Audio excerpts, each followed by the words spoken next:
Vou fazer uma oração para iniciar a aula. Senhor amado Deus, nós louvamos o teu nome, te agradecemos, Pai, pelo privilégio de estarmos aqui estudando a tua santa palavra. Peço que teu Espírito possa nos abençoar nessa noite, que aquilo que falarmos, ó Deus, seja primeiramente inspirado pelo Senhor, para nos dar ânimo e para, principalmente, exaltar o teu santo nome, Pai. Esse é o nosso propósito, o propósito das nossas vidas.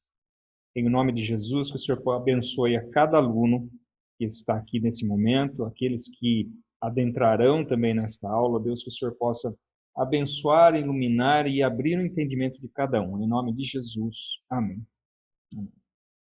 Muito bem, vamos lá.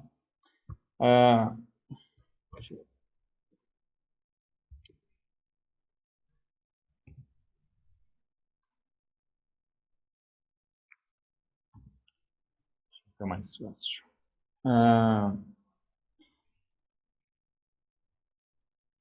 Para a gente falar aqui sobre a sequência, né? E nós vamos começar falando exatamente do ponto em que nós paramos a nossa última aula. Nós vamos falar a respeito aqui da festa, inicialmente, né? Falar a respeito da festa de Pentecostes. Que o Júlio estava aguardando tanto aí, né, Júlio? Tá falando desde a aula passada. Mas a gente chegou aí, estamos aqui agora falando. E o que era a festa de Pentecostes? Em primeiro lugar, né, quando a gente fala a respeito de Pentecostes, ou do termo pentecostal, nós não estamos nos referindo exatamente à festa em si, né? Porque o nome da festa era a festa de Pentecostes.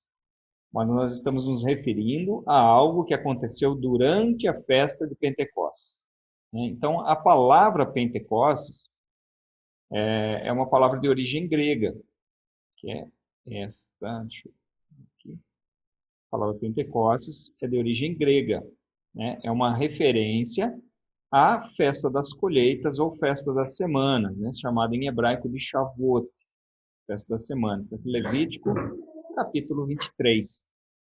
Essa festa era celebrada 50 dias após a comemoração da Páscoa. Então, Jesus fez a celebração da Páscoa, esteve durante 40 dias aparecendo aos discípulos, e uma semana depois da sua ascensão aos céus, houve então a comemoração da festa das colheitas, festa das semanas, hoje também chamada de Pentecostes. É chamada de Pentecostes exatamente pelo fato de ser 50 dias depois da Páscoa, né? Então, o sufixo aqui, ou prefixo, melhor dizendo, né? Penta, de 5. Então, 50 dias após a celebração da Páscoa. E exatamente nesse dia, eles estavam reunidos e o texto diz que estavam ali judeus de todos os locais, né? Por que eles estavam ali? Porque essa é uma das festas que todo o povo judeu se dirigia até Jerusalém. Pelo fato da comemoração da Páscoa, eles já permaneciam ali em Jerusalém para celebrar também a festa de Pentecostes, aqueles, obviamente, que vinham de mais longe, né, para não ter que se deslocar novamente, eles já ficavam lá. O objetivo da celebração dessa festa é, basicamente, né, celebrar a vida cujo Criador e sustentador é Deus. Ou seja, é uma festa em agradecimento a Deus pela provisão que Deus dava ao seu povo por meio da colheita, né? Então, ali eles tiravam os primeiros frutos, ali levavam em, em adoração a Deus, em agradecimento pela provisão. E o contexto espiritual em que ocorre a descida do Espírito Santo é exatamente nesse sentido, né? De que o Espírito Santo, então, seria a provisão para a igreja, para a vida da igreja. Ou seja, a celebração da igreja viva, né? Então, a igreja se faz viva por meio da operação do Espírito Santo. Nós falamos na aula passada sobre isso, que o nome Atos do Espírito Santo é um nome bastante apropriado para isso, porque tudo que é narrado no livro de Atos diz respeito à atuação do Espírito Santo realmente na vida dos seus servos, né? Nós vimos que, principalmente, ele fala em relação a Pedro e Paulo, mas o Espírito Santo agiu sobre todos os discípulos, a bem da verdade, né? Então é por isso que ela é chamada de Pentecostes. E nesse momento, quando eles estavam lá reunidos, o que que houve lá? Línguas como de fogo, né? E repousando sobre cada um. O que que nós vemos nessa questão? Primeiro, o simbolismo, né, do fogo. O fogo ilumina, purifica e aquece. Né? Desde o Antigo Testamento, nós temos esse simbolismo do fogo. O fogo que purifica a prata, o fogo que purifica o ouro, o fogo que aquece, o fogo que ilumina o lugar santo onde ficava o candelabro. Então nós temos esse simbolismo e foi visto línguas como que de fogo repousando sobre cada um. Ou seja, o, o evento da descida do Espírito Santo foi algo que aconteceu de forma geral. Ou seja, tem várias pessoas que estavam ali receberam o Espírito Santo, né? Receberam o batismo com o Espírito Santo. Porém, esse evento, apesar de ser geral, de ter abrangido todas as pessoas que estavam ali na sala, que estavam naquele local, ocorreu de forma particular e individual. Então, isso significa o quê? Que o Espírito Santo atua de forma individual nas nossas vidas também. Né? Então, o que acontece? Imagina que você está num culto, num ambiente ali de adoração, em que ocorre um batismo geral do Espírito Santo, assim, sobre várias pessoas são batizadas no Espírito Santo naquele momento. Apesar de estarem reunidas, de essa experiência ser compartilhada com várias pessoas, o agir do Espírito Santo nas nossas vidas é sempre de forma particular e sempre de forma individual. E eu quero dizer com isso em todos os aspectos, no sentido de ministração de dons, no sentido de evidência do batismo com o Espírito Santo. Então, tem um autor, eu não lembro o nome dele agora, num livro que eu li, e eu achei muito interessante a analogia que ele faz, né, quando do agir do Espírito Santo, né, da particularidade com que cada um recebe essa experiência. Ele diz o seguinte, né, que é como uma pessoa enfiar o dedo numa tomada e tomar choque. Né? A eletricidade que vai ser transmitida para o corpo é a mesma se eu colocar o dedo, se a Lucélia colocar o dedo, se o Júlio colocar o dedo, se o Felipe colocar o dedo, se qualquer outro colocar o dedo. A eletricidade é a mesma, a corrente é a mesma, a energia é a mesma. Só que a reação da pessoa, ela pode ser diferente. De repente, um pode dar um grito, outro vai dar só aquele susto, né? Vai engole o choro. Ou seja, existe uma grande diferença entre a ação do Espírito Santo e a reação das pessoas que recebem o agir do Espírito Santo na sua vida.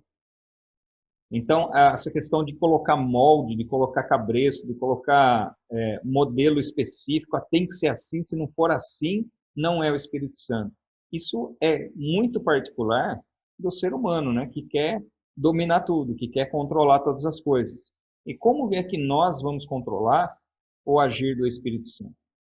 Então, isso é muito particular de cada um. Né? Então, por isso que, às vezes, é claro que eu sou contra alguns excessos que são cometidos em determinadas igrejas. Né? Tem igreja que a pessoa cai no chão, vem o outro, pisa em cima e pula e cai, ou bate a cabeça e começa a virar e dar tapa no irmão que está do lado. Isso é excesso. Isso aí não convém. Aquilo que causa confusão, aquilo que causa esse tipo de reação, não pode provir do Espírito Santo. Isso é coisa da carne. Né? Mas eu falo muito em relação à questão do próprio falar em línguas. Né? Nós vamos falar um pouquinho sobre essa questão do falar em línguas depois, daqui a pouquinho, na verdade. Mas existem pessoas que não evidenciam o batismo com o Espírito Santo por meio da manifestação de línguas. É claro que existem aqueles que pregam que a língua é a única evidência possível para alguém que é batizado no Espírito Santo. não é aquilo que eu acredito, não é aquilo que não é o pensamento que eu comungo. O batismo no Espírito Santo pode ser evidenciado também de outras formas. Não significa que essa pessoa não vai falar em línguas depois, ela pode falar em línguas depois. Porque existe uma diferença entre as línguas como evidência e as línguas como dom. Mas isso aí nós vamos falar daqui a pouquinho. Tá? Então, mas o que eu queria ressaltar aqui nessa tela é que esse batismo no Espírito Santo é sempre uma experiência individual, mesmo que várias pessoas estejam reunidas e sintam o mover e o agir do Espírito Santo ao mesmo tempo, mas sempre ele atua de maneira individual. Eu gostaria de ler um texto com vocês, está lá em Mateus capítulo 3, verso 11, e aí eu queria explicar algo aqui para vocês, que é o seguinte. O que é esse batismo com fogo aí, né? Alguns dizem que esse batismo com fogo é o Espírito Santo agindo, né? Que foi aquelas línguas de fogo que aconteceram. Mas será que é isso que o texto diz mesmo?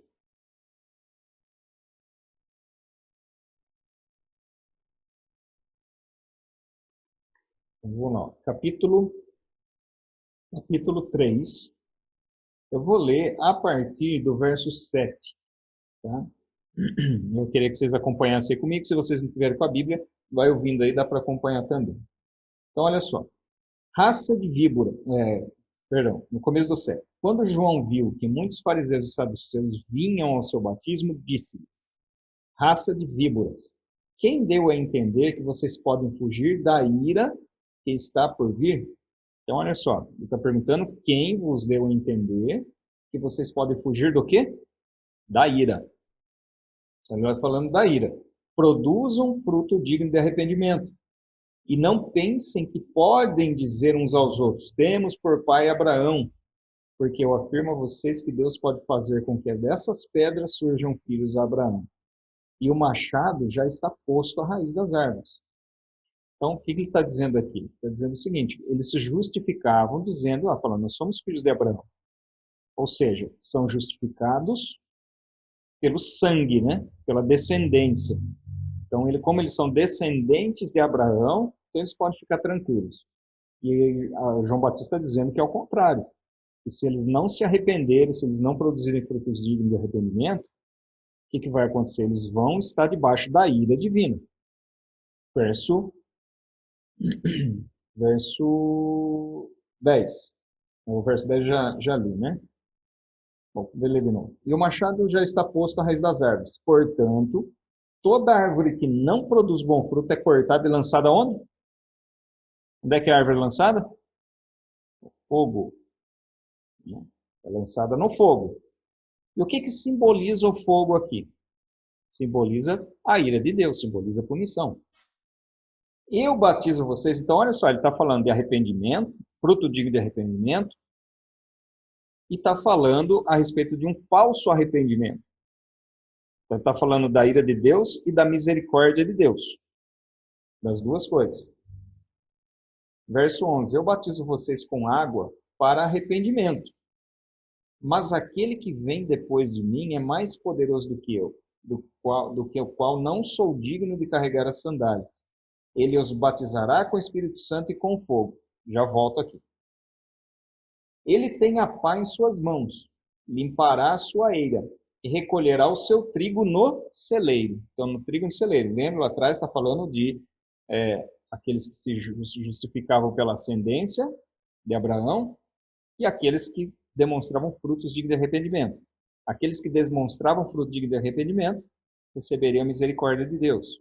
Aqueles que não demonstrassem esse arrependimento, o que ele fala? O machado está posto ali na raiz.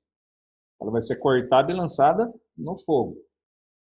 Ele tem a pá em suas mãos, limpará a sua eira e recolherá o trigo no celeiro. Porém, queimará a palha num o quê? Fogo, que nunca se apaga. Então, veja que ele está falando a respeito de duas coisas. Julgamento e arrependimento. Aquele que quer se arrepender vai ser colocado no celeiro, vai receber a misericórdia de Deus, mas aquele que não se arrepender vai ser cortado, como a árvore é cortada e lançada no fogo. Vai ser como a palha que é colhida e lançada no fogo. Então, João Batista, ele não tem essa capacidade. Ele diz aqui, fala, eu não tenho essa capacidade, eu só batizo com água, para arrependimento. Mas aquele que vem depois de mim, ele vos batizará com o Espírito Santo e com fogo. Então, o que ele está fazendo? Da mesma forma. O que é o batismo com o Espírito Santo? É a nossa união com Cristo que nos garante, é o selo da nossa salvação. E o batismo com fogo aqui, ele faz menção em relação à ira de Deus recaindo sobre aquele que não se arrepender, porque Jesus tem condição de lançar, de fazer perecer a alma no inferno. Então, quando nós falamos aqui, ele cita a palavra fogo 3 vezes. 2 vezes aqui fica claro no texto que ele está falando a respeito de julgamento, de juízo. Essa terceira vez que ele vos batizará com o Espírito Santo com fogo, ele diz respeito a isso também, é a mesma coisa. Então, quando ele fala aqui em fogo, não é que fala assim, quero receber o fogo, ser batizado com fogo, ser batizado com fogo. Não, o batismo com fogo é o derramamento da ira de Deus sobre a pessoa. Não é o batismo no Espírito Santo. O batismo, ele faz uma distinção entre o batismo com o Espírito Santo e o batismo com fogo. Então, quando ele diz aqui dessa forma, ele não está... É claro que assim, alguém pode perguntar, né? Fala, poxa vida, eu já até orei desse jeito para Deus, né? Será que eu cometi algum pecado? Você está invocando a ira de Deus para cima de mim? Não, porque as nossas palavras têm muito menos peso, têm muito menos importância do que a intenção do nosso coração. Então, o que importa para Deus é a intenção do nosso coração, a intenção pela qual nós oramos, a intenção pela qual nós buscamos a Deus. Então, não há problema nenhum. Aqui é só uma questão de explicação, que o texto ele não está fazendo menção, quando ele fala de fogo, aqui não é o fogo do Espírito Santo, é o fogo da ira de Deus, do juízo de Deus recaindo sobre os impenitentes, sobre aqueles que não se arrependem. Muito bem. Então, o que é o batismo no Espírito Santo? Aliás, tem gente que diz que nem existe esse negócio do batismo no Espírito Santo. Não é que não existe. Eles vão falar que o batismo no Espírito Santo é a regeneração. Ou seja, no momento em que você aceita Jesus como seu Salvador, o Espírito Santo vem e habita em você, e nesse momento, então, você é batizado no Espírito Santo. É a união, a nossa união com Cristo. Mas vamos analisar alguns versículos aqui, tá? Então, primeiro, aqui, 1 Coríntios, capítulo 12, verso 13.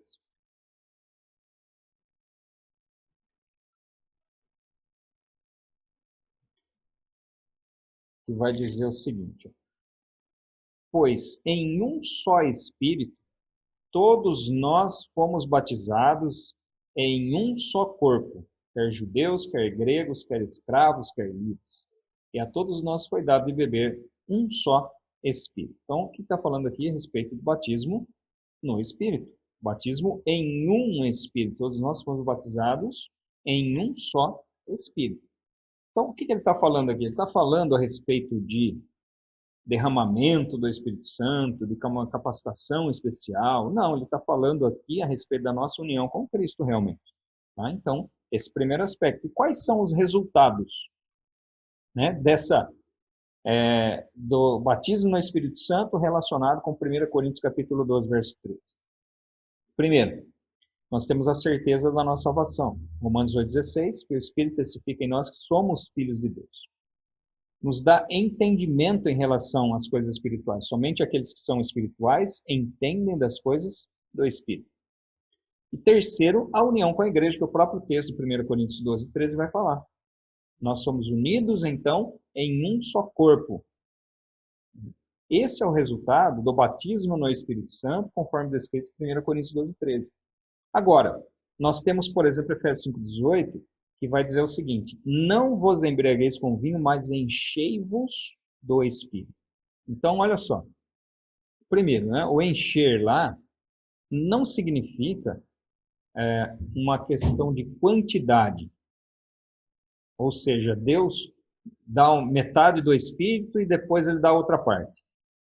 E vai dando aos pouquinhos. Não, não é assim que funciona. Quando nós recebemos o Espírito, nós o recebemos de forma completa. Porém, nós devemos nos render ao Espírito Santo, à ação do Espírito Santo nas nossas vidas, para que tudo aquilo que nós fazemos, tudo aquilo que nós pensamos, seja guiado, seja direcionado pelo Espírito. Da mesma forma que alguém que se embriaga, as suas ações são dirigidas pelo álcool, assim aquele que se enche do Espírito, que se embriaga do Espírito, as suas ações são dirigidas pelo Espírito. Enquanto o álcool ele extrai da pessoa aquilo que ele tem de pior, o Espírito extrai da pessoa aquilo que nós temos de melhor. E o Espírito Santo nesse sentido, o batismo no Espírito Santo nesse sentido, ele nos capacita, então, a exercer dons espirituais em favor da igreja. Nós vemos claramente uma diferença entre o apóstolo Pedro antes do recebimento do Espírito Santo e depois. Ali. Antes, ele titubeava, né? Ele alternava momentos ali de fé e momentos de falta de fé, momentos de falta de confiança. Mas após a manifestação do Espírito Santo no dia de Pentecostes, o que acontece com Pedro? Ele fala ousadamente para as pessoas que estavam ali. Eu sempre falo que quando eu leio esse texto, eu posso ver Pedro apontando o dedo. Ele fala, vocês crucificaram a Cristo. Então, esse enchimento e essa capacitação, tem um outro autor, são dois pastores da Igreja do Evangelho Quadrangular, inclusive americanos, da década de 60, eles escreveram um livro de teologia pentecostal. Teologia, Fundamentos da Doutrina Pentecostal, ou Fundamentos da Teologia Pentecostal, alguma coisa assim. E eles dizem o seguinte, que uma das formas, ou dos requisitos para se receber o Espírito Santo é desejar receber o Espírito Santo e desejar servir a Deus, desejar servir a igreja. Porque se o batismo no Espírito Santo, ele é dado para que nós executemos dons espirituais em favor da igreja, como é que o Espírito Santo vai se manifestar em alguém que não tem esse desejo?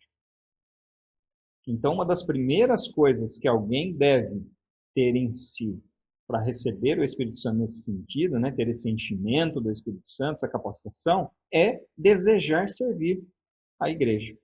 Bom, eu vou fazer uma paradinha aqui, que já está com menos de um minuto. Aqui eu aguardo vocês daqui a pouquinho. Deixa eu só contar aqui. 1, 2, 3, 4, 5, 6, 7, 8, 9, 10. Não sei se a Sueli está me ouvindo. Na semana passada ela não estava, mas temos 10 alunos aqui. Então eu vou encerrar e a gente abre uma outra sala.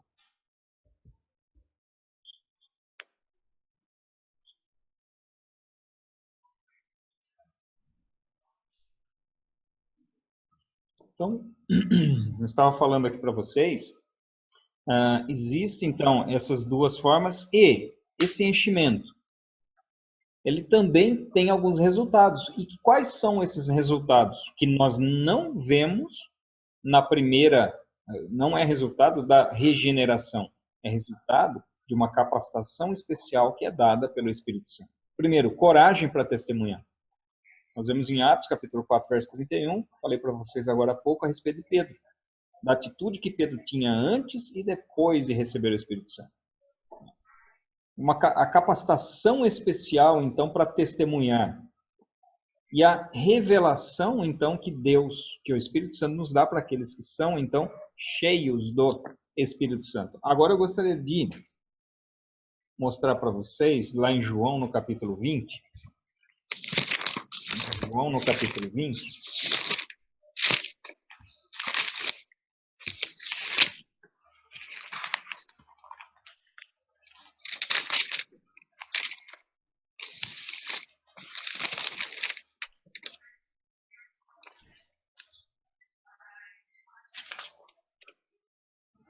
versos 21 e 22, que ele vai dizer o seguinte, ó.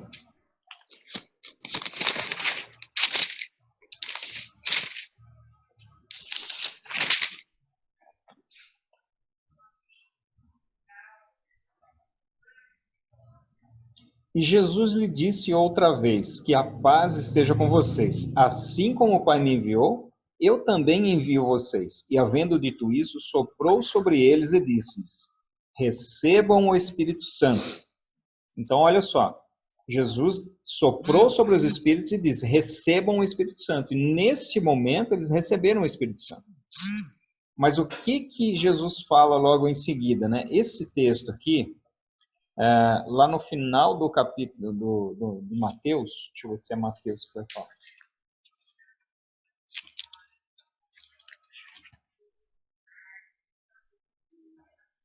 Ou é Lucas? Eu não lembro agora se é Mateus ou Lucas.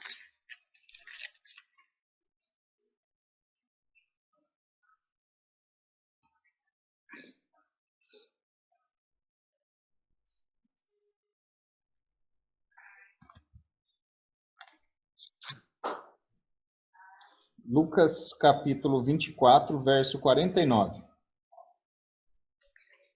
Vai dizer o seguinte: eis que envio sobre vocês a promessa de meu Pai. Permaneçam, pois, na cidade, até que vocês sejam revestidos do poder que vem do alto. Então, olha só. Jesus sopra sobre os discípulos do Espírito Santo e, na sequência, aqui os textos eles se complementam, né? Na sequência,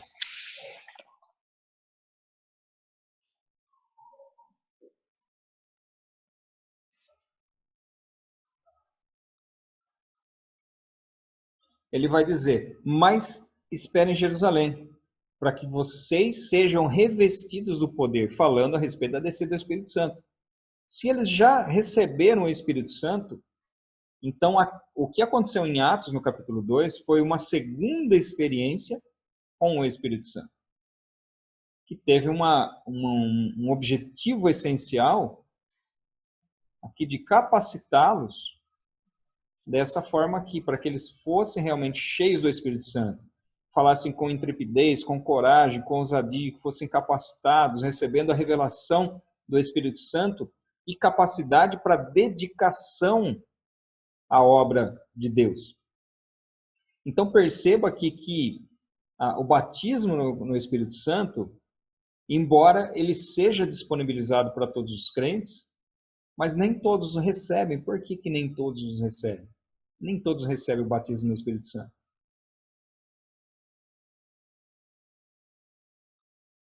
Então nós vemos que algumas pessoas, elas não desejam realmente servir a Deus, servir ali em prol da igreja, falar a respeito do reino, enfim.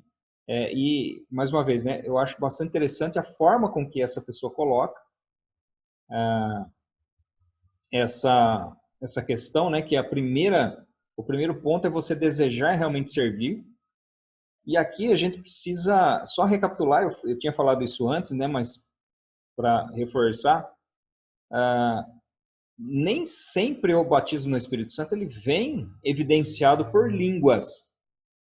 Tá? Nós temos outras experiências na Bíblia que nos mostram que houve ali um agir do Espírito Santo, que eles foram batizados, mas sem a evidência das línguas.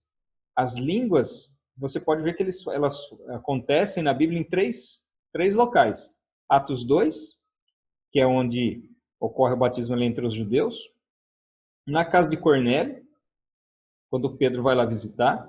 E aquilo serviu para testificar ali para eles que a mesma experiência que eles haviam tido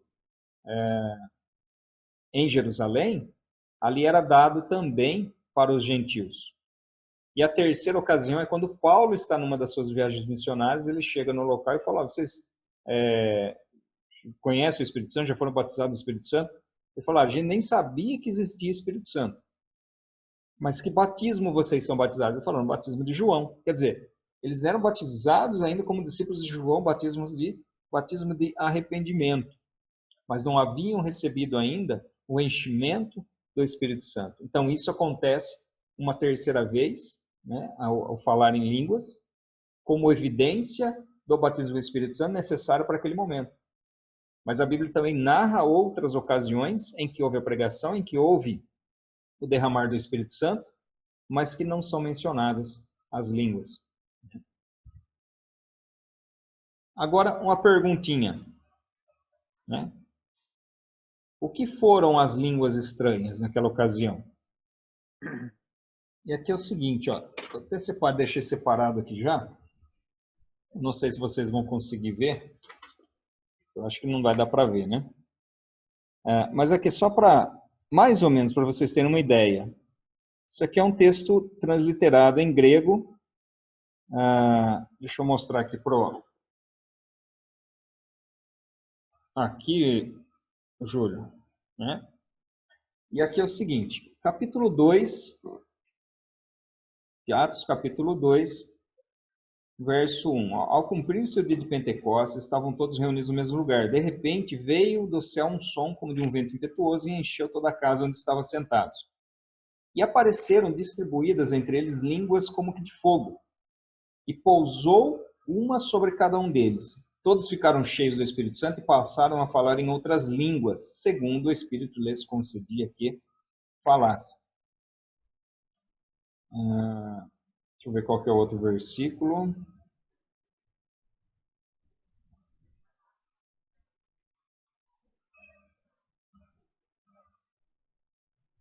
O verso 8. E como os ouvimos falar, cada um em nossa própria língua materna, o 7 também fala, né? Estavam, pois, atônitos e se admiravam, dizendo, vede, não são porventura galileus, todos esses estão aí falando? O verso 6 também. Ele fala, então ele usa a palavra língua também, o verso 6, no finalzinho, cada um ouvia falar na sua própria língua, e o verso 8, na nossa própria língua materna. Então ele usa 3 vezes a palavra língua aqui, fala que os discípulos falavam em outras línguas, e cada um ouvia falar na sua própria língua. Bom, aqui é o seguinte, existem 2 palavras que são usadas no texto original grego para essas línguas. A primeira é glossa e a outra é dialecto. Essas palavras no grego, elas são intercambiáveis. O que significa isso? Significa que eu posso usar o dialecto ou a glossa para falar da mesma coisa. Porém, na Bíblia, sempre a expressão ela é utilizada de forma diferente. O escritor bíblico ele toma esse cuidado de fazer a utilização da palavra de forma diferente. Vou dar um exemplo para vocês. A palavra ressurreição. A ressurreição de Jesus é da mesma qualidade da ressurreição de Lázaro, por exemplo? Mas ali está falando a respeito de ressurreição. Lázaro ressuscitou. A filha da viúva ressuscitou. Jesus ressuscitou. Todo mundo ressuscitou.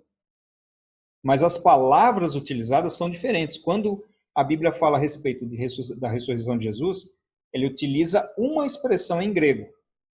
Quando fala a respeito de Lázaro e da filha da viúva de Naim, utiliza uma outra expressão. A palavra é diferente. Por quê? Porque embora as palavras signifiquem a mesma coisa, na utilização teológica, ela tem diferença. E aqui, quando ele fala a respeito das línguas que eles ouviam falar cada um na sua própria língua, querendo dizer no seu dialeto, no seu idioma, a Bíblia usa a palavra dialecto. Porém, quando ela fala a respeito das línguas que eles começaram a falar, a Bíblia usa a palavra glossa, ou glossai, né? Que daí que vem a palavra glossolalia, ou seja, é um falar em línguas desconhecidas, né? E muitos, eu sei que muitos vão defender que eles falavam em línguas desconhecidas e desconhecidas para ele, mas que eram línguas conhecidas. Por exemplo, eu não faço a mínima ideia de como começar a falar japonês. E aí, de repente, eu começo a desembestar a falar japonês aqui. Então, eu estou falando uma língua que é conhecida, mas que é desconhecida para mim. Então, alguns vão defender que eles não sabiam as línguas, mas que eles começavam a falar das línguas dos locais onde eram as pessoas. Só que a utilização aqui me leva a pensar que essa não é a interpretação mais correta. Eu não estou dizendo que eu estou com a razão, tá? Eu estou dizendo aquilo que eu entendo em relação às palavras que são utilizadas e a exegese bíblica que é feita quando palavras diferentes são utilizadas para a mesma tradução. Aqui no caso, as línguas, né? E por que eu acho isso? porque eles falam e alguns imaginavam que eles estavam bêbados. Não teve essa reação? Algumas pessoas falavam assim, eles estão, já beberam, essa hora da manhã já estão bêbados. Mas se eles estivessem falando numa língua conhecida, eles não iam falar que estava bêbado. É a mesma coisa eu começar a falar aqui, por exemplo, acho que talvez tenha algum aluno aqui que vai entender um pouco de inglês, por exemplo, se eu começar a falar inglês. Mas outros não vão entender. Os que não vão entender, eles não vão falar que eu estou bêbado, eles vão falar, está falando inglês, eu não estou entendendo nada, mas ele está falando inglês. Então, essa reação de alguns em imaginar que eles estariam bêbados me faz pensar que eles estavam falando, entre aspas, tá? Tô colocando entre aspas aqui. Falando de uma forma enrolada. Mas, de forma sobrenatural, as pessoas que estavam ali conseguiam cada um ouvir na sua própria língua. Então, imagina, estavam ali pessoas de todas as nações ali, todas as regiões. E à medida que um falava, cada um ouvia na sua própria língua. Então, como assim ele estava falando uma língua só? Então, era necessário que cada um falasse a língua de um determinado lugar, para que fosse uma língua natural. Mas o que dá a impressão é que a pronúncia dos discípulos foi de forma sobrenatural, foi as línguas, a gente chama de línguas estranhas, né? Usar essa expressão. Eles falavam de línguas estranhas de uma forma sobrenatural, cada um recebia a interpretação das línguas que era dada pelo próprio Espírito. Então, esses são os argumentos. Pode ser que sejam línguas naturais? Eu tenho um testemunho de um pastor, uma vez que eu ouvi, que ele estava conversando com um judeu. E conversando com o judeu, ao final da conversa, ele pediu para fazer uma oração. E ele fez a oração. Esse pastor fez a oração. E ao término dessa oração, o judeu perguntou: de onde você aprendeu a falar hebraico? E ele disse: eu não sei falar em hebraico. Ele falou: mas como não? Você falou em hebraico, inclusive com um sotaque próprio, característico dos nativos, né? Dos judeus nativos. Ele falou: olha, eu não falei. Então, o que aconteceu ali naquele momento? Foi um evento sobrenatural em que Deus o capacitou ali de forma individual para que aquilo fosse uma evidência para o judeu, não para ele, mas uma evidência para o descrente, no caso. E aí nós vamos falar um pouco sobre essa questão das línguas daqui a pouco. Deus permitiu utilizar que ele falasse uma língua que ele não conhecia. Para ele, ele fala que para ele nitidamente, o que ele estava falando? Ele estava falando na língua portuguesa. Mas a pessoa, o judeu ali, entendia tudo que ele falava na língua hebraica. Então houve uma manifestação sobrenatural ali. Então Deus pode utilizar a pessoa para falar uma língua natural? Pode. Claro que pode. Mas essa experiência tida aqui pelos apóstolos, pelas evidências que o texto traz, me leva a pensar que essas línguas foram línguas sobrenaturais realmente, né? O Galileus falando em outras línguas, que línguas eram essas, né? Já falamos sobre isso, as duas reações, né? Alguns perguntaram, o que quer isso dizer, né? Ou seja, alguns se interessaram em saber o que estava acontecendo, falaram, alguma coisa espiritual está acontecendo, o que é isso? E outros zombavam, né? Estão cheios de mosto. O que é o mosto? Né? O mosto é o álcool da uva, né? Estão bêbados, na verdade. E aqui, nada mais, Pedro responde, né, que o que aconteceu, a bem da verdade, foi o cumprimento da profecia. Né? O próprio Pedro fala isso, né? Nos últimos dias acontecerá, diz Deus, que do meu espírito derramarei sobre toda a carne. Né? E essa ação sobrenatural, ela só findará com a vinda do Senhor Jesus, né? Com o grande e glorioso dia do Senhor. Pessoal,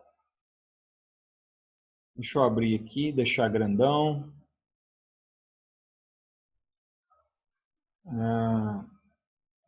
Tudo bem? Vocês querem fazer algum comentário, fazer alguma pergunta em relação a isso?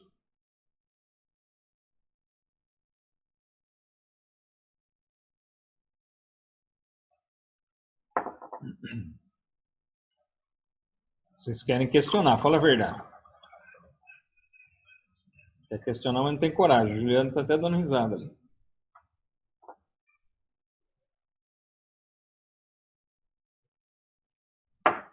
Tranquilo de verdade? Bom, alguém ia falar alguma coisa? Não? Ô, Reginaldo, Pode falar. ninguém ia falar, né? Mas a Adelita fala. Não, mas pode deixar o Felipe falar. Não, pode Depois eu falar falo. primeiro, tranquilo. Pode Não, falar. então, é só uma curiosidade. Quando fala que os judeus vieram de todas as faces da terra, não sei lá, para esse dia, né? Aí eu fiquei até meio intrigada. Esses judeus, vamos supor, seria assim, no Egito, não, nem todos vieram, seria mais ou menos isso? E acabou se espalhando? Eram judeus mesmo? Que estavam em Jerusalém? Porque assim, ó, teve os que já estavam lá e teve alguns que vieram de todos os Sim, pontos ali sim. da face da terra, vamos ver como foi colocado ali no texto. Aí são judeus mesmos, aí vamos supor, tipo, lá no Egito, quando eles estavam cativos, quando eles voltaram, talvez tipo, não voltou tudo, Ah, seria não, mais ou não. menos ficou algum, ou foi que saiu mesmo e foi para outro lugar, Foram judeus que se espalharam, né? espalhou Se mesmo. espalhou, exatamente. É porque você vê que a própria volta recente dos judeus à sua terra, ela é feita a partir do momento que eles conquistam a independência no seu território. Desde que eles voltaram do cativeiro Do babilônico, cativeiro. que eles reconstruíram, né, Jerusalém, reconstruíram o templo, eles sempre estiveram sob o domínio de algum povo, dos persas, dos gregos, dos romanos, né? Sempre teve algum povo que dominou sobre eles. Um período curto, período que eles tiveram independência lá com os macabeus, mas isso aí deu 100 anos, né? Em todo esse período aí. Mesmo lá da Babilônia, nem todos os judeus voltaram. Certo. Eles não voltaram. Alguns judeus permaneceram na Babilônia. Então, nesse período onde eles não tinham domínio sobre a sua terra, eles estabeleciam colônias judaicas em vários lugares, em vários países, em vários outros lugares, né, do Império. Então, outra pergunta só para você, quando você fala da descida do Espírito Santo, porque assim, ó, dá para entender, mas ao mesmo tempo assim, na verdade, o Espírito Santo ele desce de uma maneira única. E aí cada pessoa recepciona de um jeito, ou é o Espírito que dá para cada pessoa da forma que ele quer? O Espírito ele dá para cada pessoa da forma que ele quer. A questão do exemplo, assim, que você deu lá do choque, é mais para a gente entender mais ou menos, mas não sou eu que vou reagir a uma ação do Espírito Santo. É ele que vai me capacitar da forma que ele quiser me capacitar, e não vai ser uma reação minha. A questão do choque que eu falei é só para entender, às vezes, na própria igreja tem pessoas, não é que a pessoa está recebendo o Espírito Santo ali naquela hora, mas a pessoa ela tem alguma manifestação específica em relação a algo que o Espírito está trabalhando na vida dela naquele momento. Então ela reage de um jeito, né? Mas nesse sentido que eu falei, não propriamente quanto ao batismo no Espírito Santo, ou batismo com o Espírito Santo. Tem algumas pessoas que falam, tem diferença do batismo com o Espírito e batismo no Espírito. Para ser sincero, não tem diferença nenhuma. Tá? Não tem diferença nenhuma. Isso é a pessoa que inventa, porque o texto bíblico ele fala batismo no Espírito, batismo com o Espírito, tudo intercalado. Não tem muita diferença, não. Nós temos duas experiências com o Espírito, que é uma na regeneração, quando nós aceitamos a Cristo, e a segunda no momento em que nós recebemos esse enchimento, né, essa capacitação, né, e esse enchimento, mais uma vez, quero deixar bem claro, não é uma questão de dar porção, mas é uma questão de nos capacitar quando nós nos dispomos, então, a fazer a obra de Deus, de fato. Então, você tem essa diferença aí. As pessoas falam que existe essa faz essa diferenciação mais para efeitos didáticos, né, para entender do que está falando.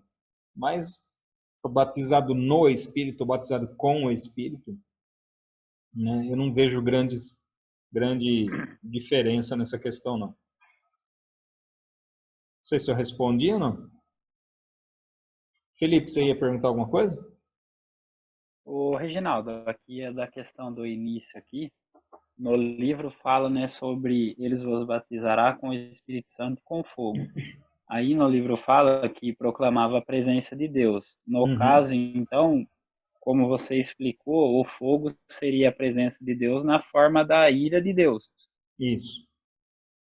E seria mais ou menos, pelo que eu entendi assim, seria uma forma de purificação, que isso aconteceu, vamos, no dia de Pentecostes aqui. No dia de Pentecostes, sim. As línguas como que de fogo, né, aconteceu nesse sentido, né? É que eu quis frisar aquilo que está lá em Mateus, no capítulo 3, verso 11, quando João Batista fala. Né? Porque às vezes as pessoas falam, usam essa expressão do batismo com o Espírito Santo com fogo, dizendo menção, falando que com fogo é a mesma coisa, o batismo com o Espírito Santo com fogo é a mesma coisa. E ali no contexto não é que a característica do fogo ela está presente no batismo no Espírito Santo também ali, no momento de Pentecostes.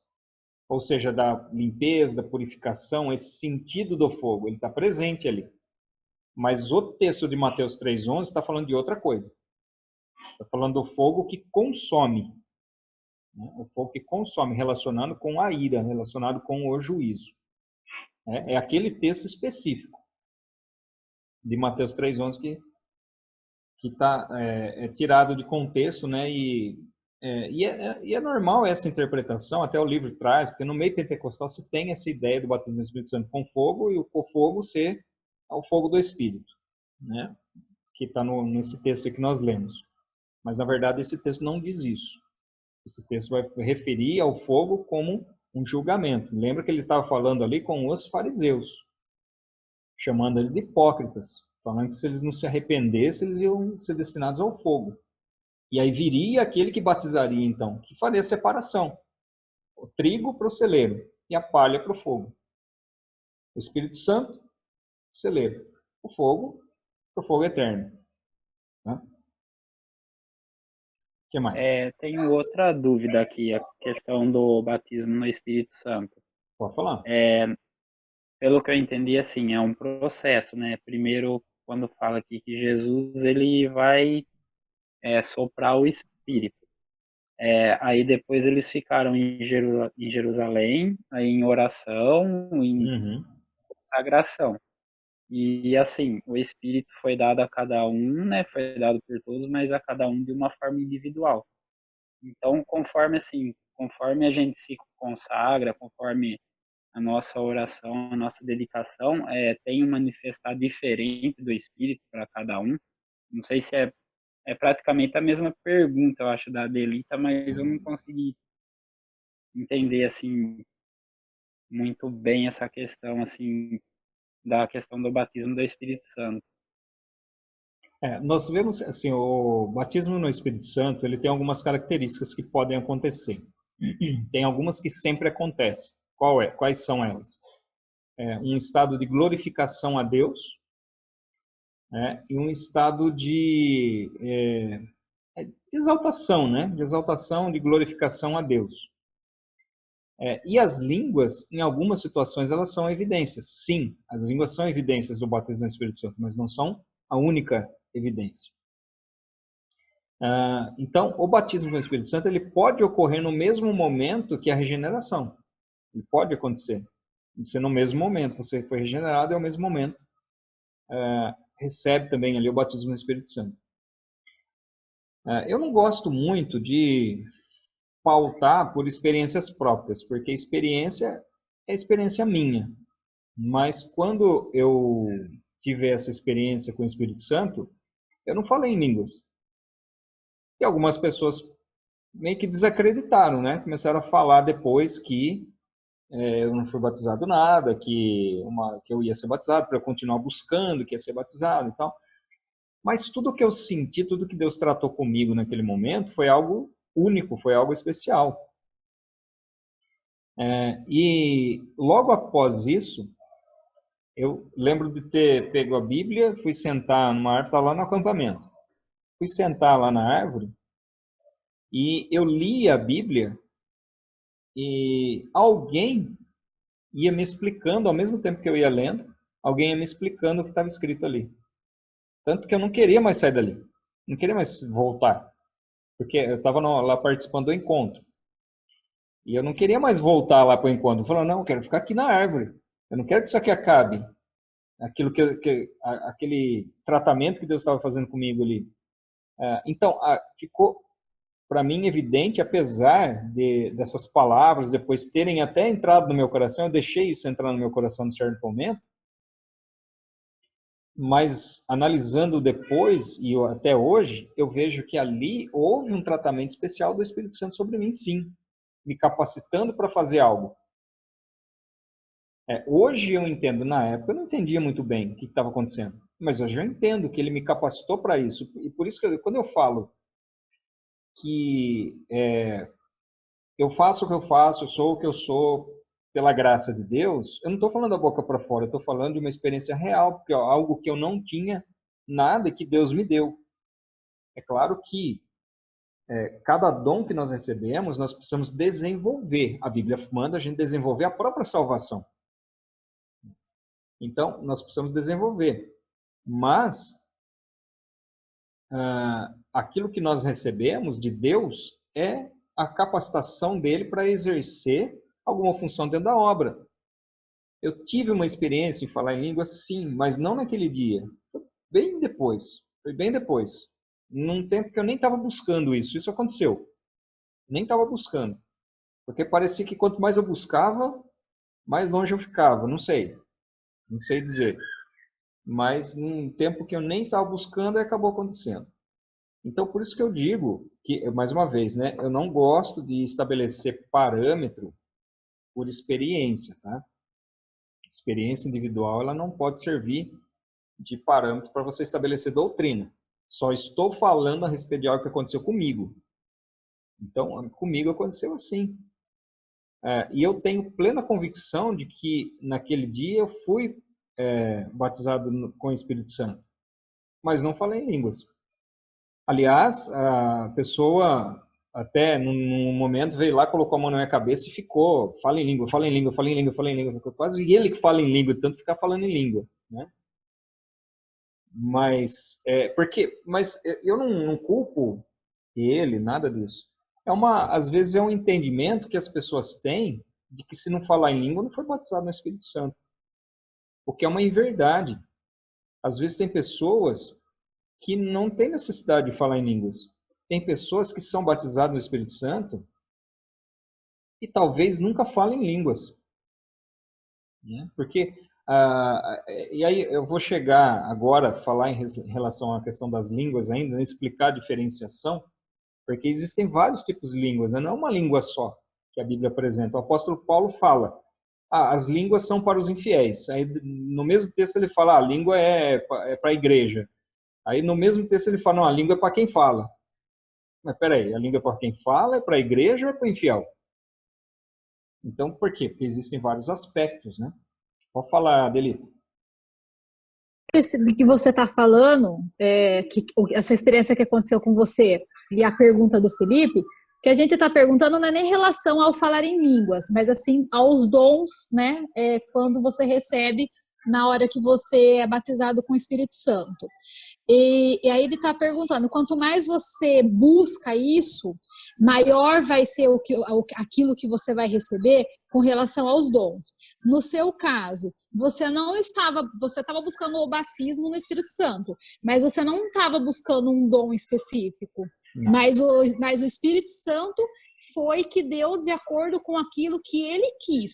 E não, conforme aquilo que você buscou. É isso que ficou claro agora, entendeu? Ô, Júlio, eu esqueci de um detalhe aqui, viu, Júlio?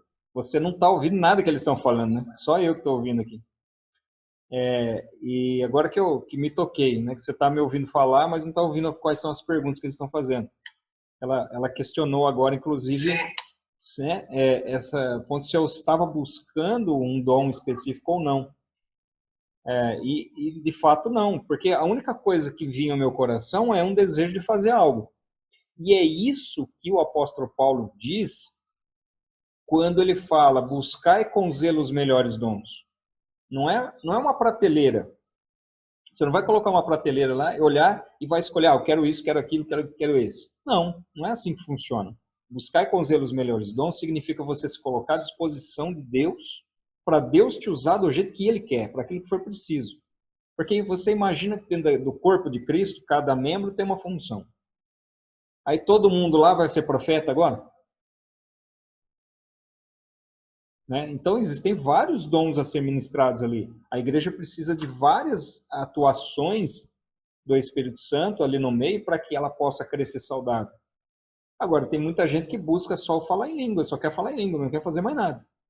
Então, até o próprio apóstolo Paulo vai falar que o dom de línguas é o menor, vamos colocar assim. Ele tem a sua utilidade? Tem utilidade, sim. Nós vamos ver isso. Mas ele é colocado como menor. Por quê? Porque ele edifica a si mesmo. Mas ele, sem uma interpretação, quando você fala para a igreja sem interpretação, ele fica infrutífero. O apóstolo Paulo fala: eu prefiro falar em poucas línguas no idioma que as pessoas entendam do que falar em línguas um monte de coisa e que não vai gerar fruto nenhum. Então, o apóstolo Paulo, capítulos 12, 13 e 14 da primeira carta aos Coríntios. E ele começa, inclusive, o capítulo 12 falando o seguinte: falando, eu não quero que sejais ignorantes a respeito das coisas espirituais. E aí ele vai falar a respeito dos dons, vai explicar a respeito das línguas. No capítulo 13 ele vai rechear o de línguas. Eu gosto dessa analogia porque tem o 12 e o 14. E no 13 ele coloca como recheio o quê? O que ele fala em 1 Coríntios 13? Fala a respeito do amor. E muitas pessoas querem exercer dons não por amor, mas por autoexaltação, às vezes, para parecer mais espiritual. Quando os dons espirituais, eles não tornam ninguém mais espiritual. Não serve, não é assim que funciona. O que torna alguém mais espiritual é o fruto do Espírito na vida da pessoa. Esse é o termômetro da espiritualidade, não o dom. O dom é simplesmente algo que o Espírito Santo usa a pessoa para exercer alguma função dentro da igreja, para fazer alguma coisa em prol da igreja. O objetivo é a edificação da igreja. E aí nós temos os dons pessoais, né? Falando de dons aqui, os dons pessoais, que é aquilo que você tem naturalmente, que Deus dá. E, aliás, eu acho interessante que um teólogo uma vez disse que os dons espirituais eles ocorrem conforme a disponibilização da Trindade. Então, Deus Pai concede os dons naturais. Nós temos dons naturais. Aptidões. Né? Isso é nosso, ninguém tira. Você nasceu com isso e é seu, ninguém vai tirar. Deus não vai tirar.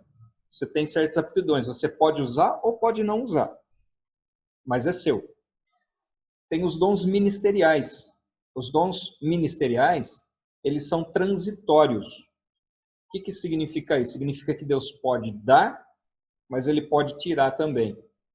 E isso é concedido pelo Deus Filho, pelo Senhor Jesus, que concede os ministérios para a igreja. De mestre, de pastor, de profeta, de apóstolo e de evangelista.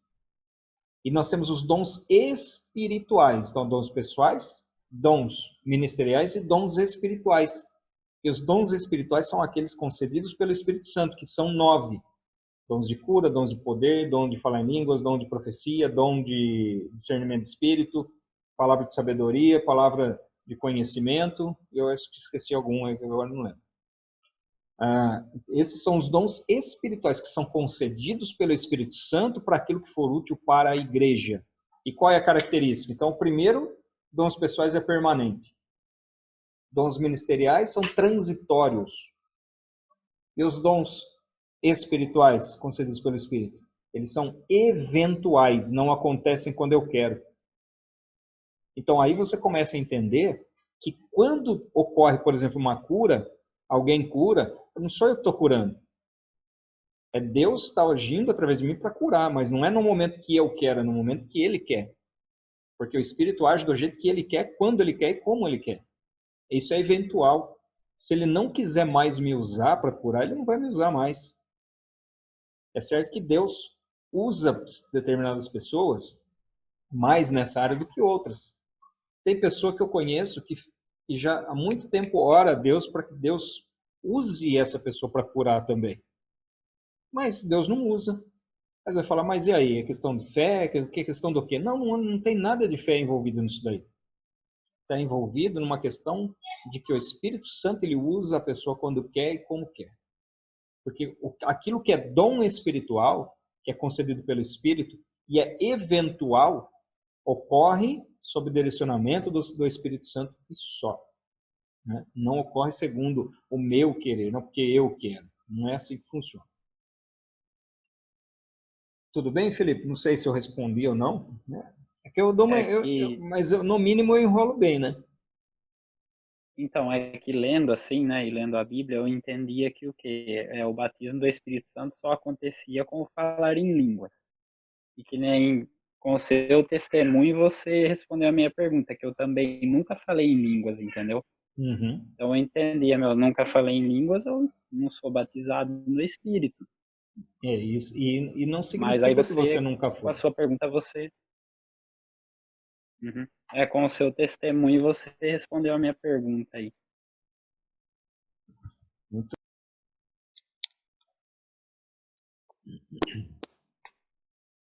Quem que tá faltando aí? Tá faltando dois aí. Tá faltando o Nivaldo.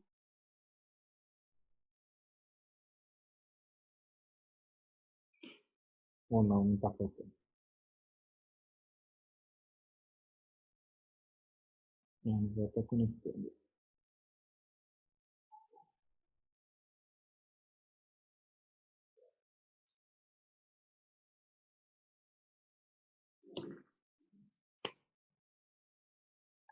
É a Érica, né?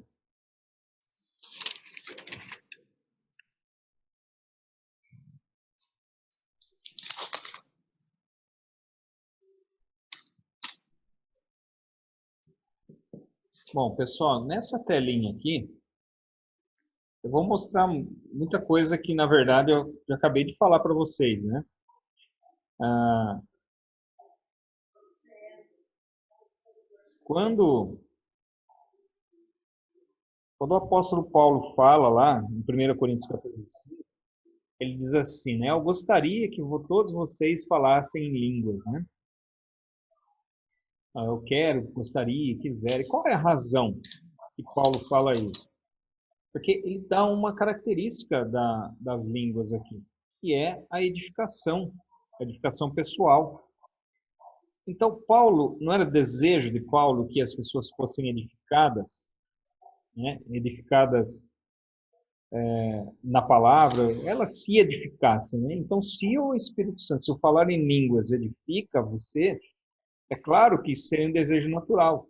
Esse é um desejo natural de todos aqueles que ministram o batismo no Espírito Santo, por assim dizer. Mas é necessário a gente entender que precisa existir um equilíbrio entre os dons do Espírito e o fruto do Espírito, que eu falei para vocês, né? A verdadeira espiritualidade ela é medida pelo fruto do Espírito e não pelos dons. E aqui, no 1 Coríntios 14, 1 e seguintes, ele vai falar a respeito de algumas questões relacionadas com falar línguas. Né? Primeiro, buscar os melhores dons, mas principalmente que profetizeis. Por quê? Porque a profecia edifica o próximo. A língua edifica a si mesmo, mas a profecia edifica o próximo. E aí ele vai falar de uma característica das línguas que elas devem ser seguidas de interpretação. Então, as línguas mais interpretação de línguas corresponde também ao dom de profecia. Então, as línguas falam a Deus. Ninguém entende, edifica a si mesmo. O que é maior é aquele que edifica todo mundo, que as línguas mais a interpretação das línguas. Então você tem aqui as línguas como linguagem de oração, para edificação pessoal. Você tem o dom de línguas para edificação da igreja. e você tem o dom de línguas como sinal para os incrédulos. Então perceba aqui que as línguas podem ser evidenciadas em 3 aspectos diferentes, como linguagem de oração, quando você ora. E não é simplesmente você está lá cultuando e falando em línguas no meio do culto. Não é isso. É você muitas vezes sozinho no seu quarto, porque aquilo edifica você. Edificação pessoal. É uma linguagem de oração. Você ora em línguas. Isso não edifica ninguém, vai edificar você. O dom de línguas, que o texto bíblico fala, quando fala a respeito do dom de línguas, ele está falando a respeito das línguas para a edificação da igreja, que é seguida da interpretação. Por isso que Paulo fala, aquele que fala em línguas, ore para que possa interpretá-las. E ele vai dizer mais, se não tiver intérprete, quem fala em línguas fica quieto. Paulo vai falar isso. Então, esse aqui, que é para a edificação da igreja, é a língua enquanto dom. Aquele dom espiritual lá que é falado, né? Que é o falar em línguas, interpretação de línguas e a profecia, que são os dons da locução, é esse dom que é dado para a edificação da igreja. A linguagem de oração não é dom de língua. A língua como sinal para os incrédulos, como no caso do batismo com o Espírito Santo, não é dom. Isso não é dom. É uma evidência do batismo como sinal para os incrédulos. Ela pode ocorrer como forma de linguagem de oração. Quando você fala em línguas para você mesmo, você ora com Deus, falando com Deus. Agora, o dom de línguas é aquele que é seguido de interpretação e direcionado para a igreja.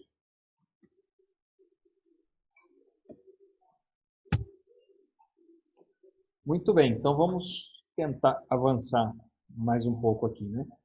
A parte que eu acho que ia tomar mais tempo, acho que nós já falamos aqui, tá? Que era essa questão realmente do batismo do Espírito Santo, da manifestação das línguas, né? Entender e compreender o que são as línguas. E eu queria deixar bem claro aqui com vocês que eu não tenho pretensão nenhuma de ser o dono da verdade aqui não, tá? Eu não tenho pretensão nenhuma em ser o dono da verdade. Então, não estou dizendo que eu estou coberto de razão. Mas aquilo que eu creio, eu fundamento naquilo que eu leio.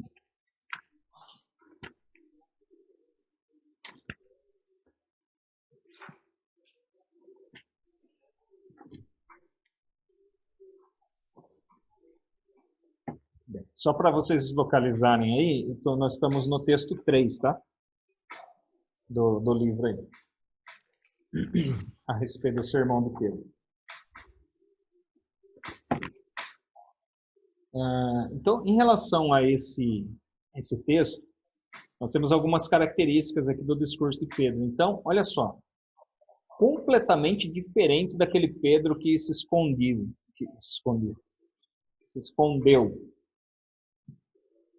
Que negou Jesus. Completamente diferente daquele Pedro. Aqui, ele faz um discurso direcionado. Ele estava falando ali com os varões, com os irmãos israelitas, né? Ele foi objetivo, não ficou fazendo meia volta, não, e baseado em fatos. Narrou aquilo que de fato aconteceu. E o principal objetivo do discurso era mostrar Jesus como sendo o Messias que o povo havia crucificado. E aí qual foi a reação, né? A reação, o discurso ele foi tão eficiente, tão eficaz, que eles se sentiam constrangidos a fazer alguma coisa. Eles só não sabiam o que ainda fazer. Mas ele foi tão contundente ali, e não foi pela boa oratória de Pedro, foi pela ação do Espírito Santo que estava nele. Percebe a diferença de alguém que fala pelo Espírito Santo, daquele que fala por si mesmo? É o que a gente costuma chamar, né, de pregar na carne e pregar no Espírito, né? Às vezes a pessoa fala daquilo que ela quer falar. Pedro falou aquilo que o Espírito o constrangeu a falar.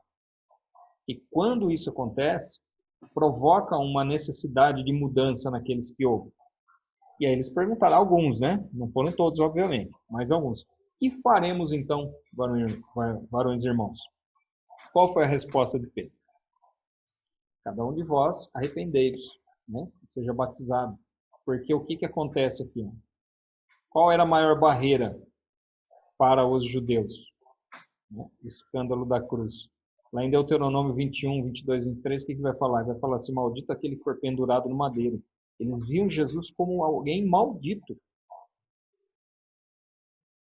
Porque ele foi pendurado no madeiro. Era um escândalo para os judeus. E por isso que fala que é loucura para os gregos e escândalo para os judeus. E eles teriam que romper, então, essa barreira por meio do arrependimento, né? Arrependei-vos e cada um de vós seja batizado.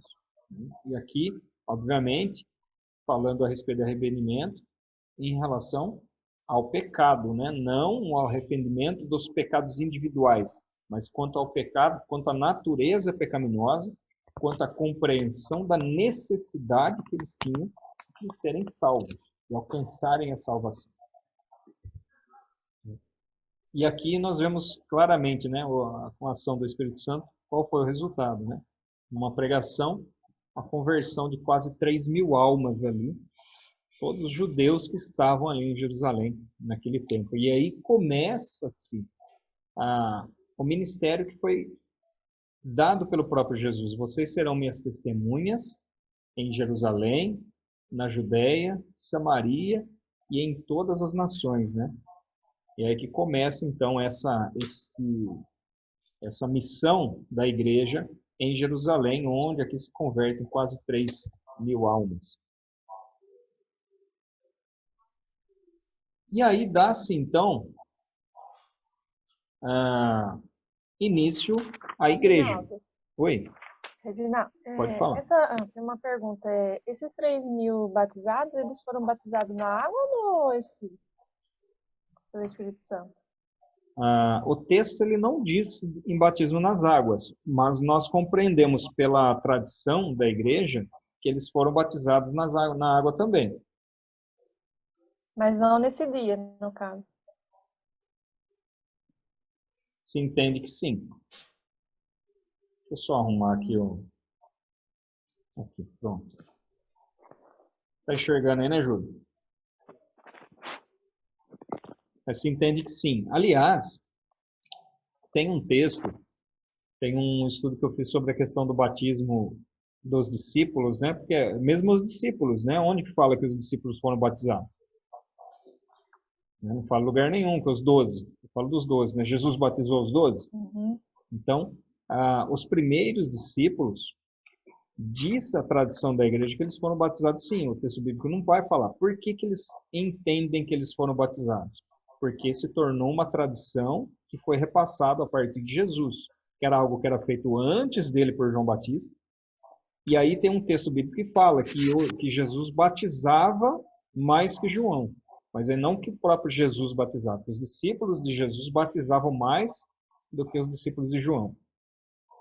Então, aqui nós percebemos que aqueles que se arrependeram, eles tiveram a oportunidade também de serem batizados nas águas também. Mas foi isso que você perguntou? Foi da batismo na água? Foi sim. Foi isso? Foi sim. É que há muitos anos eu estava em um congresso de adolescente e surgiu essa questão. O pregador, no meio do congresso, ele falava que a gente tinha que provar que era possível batizar 3.000 pessoas em um dia. E eu, na época, era adolescente, eu falei, não tem que explicar essas coisas. E passou, e agora lendo eu lembrei dessa questão que teve nesse congresso. Sim. Assim. Se for parar para pensar assim, humanamente, né? 3.000 pessoas sendo batizadas em um dia, né? Não, sim, é bastante gente. É bastante gente. Mas, ao que tudo indica, eles foram batizados sim. Como a Bíblia não fala, né? Na verdade, não é nem intenção da Bíblia, nesse momento, narrar esse tipo de situação, como foi feito. Mas, a gente percebe, por exemplo, na narrativa de Filipe, né, que quando Filipe prega o Evangelho, nós vamos ver um pouquinho mais para frente, para o eunuco. O que ele faz logo em seguida? Tem um pouco de água aqui. O que impede que eu seja batizado? Por quê? Porque Filipe falou do batismo. né, que ele deveria ser batizado. Aí ele foi lá e já levou na água em seguida. Então a conversão ali era seguida do ritual do batismo, né? Desde o princípio sempre foi assim. Tá? Então não há por que a gente pensar diferente, porque pouco tempo depois se agregou mais 2.000, subiu para 5.000 o número de membros, e eles foram batizados, né? Então a gente às vezes quer colocar muita dificuldade, né, nas coisas, querer ficar fazendo esse tipo de pergunta, falar, como ele falou, né, a prova para mim. Mas não tem nada que provar, né? Tem que provar, está escrito, era prática da igreja, era prática dos discípulos, isso. Por que a gente vai pensar que não foi? Então prova para mim que eles não foram, né? Então dá para até inverter a pergunta, prova que eles não foram. Ah, é muita gente, ué, é muita gente. Você fica o dia inteiro batizando lá, a gente já não chegou a batizar, acho que 300, o maior batismo acho que deu 350 pessoas. Será que foi isso? Foi mais. Ah, eu não lembro qual foi o Foi maior. mais. Foi mais, né? Foi quase mais. 500. 500? Chegou? É que eu lembro, foi quase 500. Que foi lá no ginásio, né? Isso. Eu lembro que foi lá, mas não lembro a quantidade. Então, assim, mas tinha 6 pessoas. 6 não, tinha 2, 4, 8, 12. 12 pessoas e 6, 6, né? 6 ministros batizando. Mas quantos eles estavam lá? Que manifestamente já eram discípulos de Jesus. Então não é algo complicado, não. A água tinha à vontade lá, nos tanques, né? No próprio rio, no Rio Jordão que passava não, que passa ainda ali por perto, né? Então não vejo tanta dificuldade em acreditar, não, né? Bom, aqui, mais alguma coisa? Não, era isso. Amanda, não respondi? Sim, Porque às respondeu vezes eu sim. falo, depois eu paro, mas será que eu respondi o que ela perguntou? Não, respondeu. Então tá bom. Como viviam os cristãos daqueles dias? Olha só, Atos 2, no finalzinho lá, ele vai falar que eles perseveravam unânimes, tinha alegria e singeleza, eles tinham tudo em comum, vendiam tudo que tinham, repartiam para os mais pobres, entregavam para os discípulos, né? Então, aqui, só para entender uma questão sobre isso, não é que todo mundo vendia o que tinha, não. Tá? Quando eles sentiam de vender, eles vendiam. Eles viam que havia necessidade e eles sentiam de vender alguma coisa, de dar parte da sua propriedade, eles iam lá, vendiam e davam parte da propriedade, davam o valor integral. Então não existe uma fórmula assim de falar, me tornei cristão, o que eu faço agora? Vendo tudo que eu tenho e vou lá para os apóstolos. Não era isso que acontecia. Tá? Mas é certo que muitas pessoas acabavam vendo outros fazerem. A gente acabou de falar sobre a questão das línguas, né? Quer falar em língua por quê? Porque todo mundo fala, porque outro fala, porque não vou ser espiritual. Então você imagina todo mundo, muita gente fazendo isso, surge no meio pessoas que não têm um espírito tão nobre assim para fazer. E aí é o caso de Ananias e Safira, que nós vamos falar daqui a pouco, né? O caso de Ananias e Safira. Então, o primeiro ponto é que eles nunca foram obrigados a fazer isso. E o próprio texto de Ananias e Safira, o que ele vai dizer? Que eles poderiam ter vendido e ficado com todo o dinheiro. Eles poderiam ter vendido e ficado com parte do dinheiro. O problema não foi reter o dinheiro. O problema foi eles terem mentido e terem tentado se aparecer ali para a igreja realmente. Os outros estão fazendo, vou fazer também. Né? E acabaram cometendo um pecado maior, que foi o de mentir para o Espírito Santo a esse respeito. Né? Então, olha só, mas aqui, antes de falar propriamente de Ananias e Safira, as características aqui, né? Eles perseveravam na comunhão, no partir do pão e nas orações. Havia temor em cada alma. Né? O que é temor aqui? Temor não é medo. Aliás, quando nós vamos ver qual foi o resultado da morte de Ananias e Safira, que houve temor na igreja. Então, não é que eles ficaram com medo, mas isso indica respeito e reverência a Deus, né? Reconhecendo que as suas atitudes eram vistas por Deus e eles deveriam honrar a Deus, respeitar a Deus. Isso que significa ter temor em cada alma, né? Se realizavam sinais e prodígios, né? Aqui nós já falamos de vender as propriedades, e louvavam a Deus de forma espontânea, né? E perseverando unânimes todos os dias no templo, né? Louvando a Deus e caindo na graça de todo o povo. Quer dizer, as pessoas de fora viam a mudança na vida das pessoas. E através dessa mudança, muitos iam se acrescentando, né, à igreja nesse momento. E todos os dias, acrescentava o Senhor à igreja aqueles que se haviam de se salvar, né? E o resultado, então, dessa naturalidade, desse temor a Deus, desse desejo não de agradar a si mesmo, mas de agradar o próximo, de edificar uns aos outros ali na igreja, havia um resultado natural, que a igreja crescia de forma natural também. O caso, e aqui, quando eu coloquei aqui, né, todos os dias no templo, eles não deixaram de ir no templo. Tanto que, quando num dos milagres que Pedro faz, ocorre exatamente quando eles estão lá no templo. Quando a famosa frase que ele fala, né? Prata e ouro não tem, mas o que eu tenho te dou, levanta e anda. Então, ali, e aí o que aconteceu? Houve um alvoroço ali no templo. Porque essa pessoa, e aqui nós já estamos na lição de número 4, texto 1, tá? Só para vocês irem acompanhando aí. A cura miraculosa de um coxo. Então, era uma pessoa que era conhecida ali. As pessoas viam ele ali, sempre pedindo. E, de repente, ele estava lá. Né? Até no livro aqui, ele está pulando de alegria, tá? E devia estar mesmo, né? Imagina. Tanto tempo coxo, de repente, está andando novamente. E aí causou um alvoroço. E esse alvoroço, esse milagre no templo, né?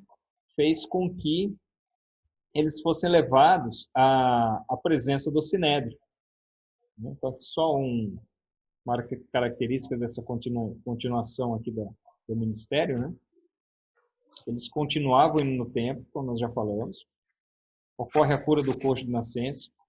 Era hábito de oração dos discípulos, né? Irem para o templo em 3 horários, ou seja, eles continuavam ali com seus hábitos religiosos, mas aproveitavam isso para falar de Jesus. E o milagre que eles fizeram acabou levando muitas pessoas ao templo também. E nessa ocasião, quando ocorre esse rebuliço, ele faz o segundo discurso, o que acontece? O número chega a quase 5.000, Atos 4:4. Né?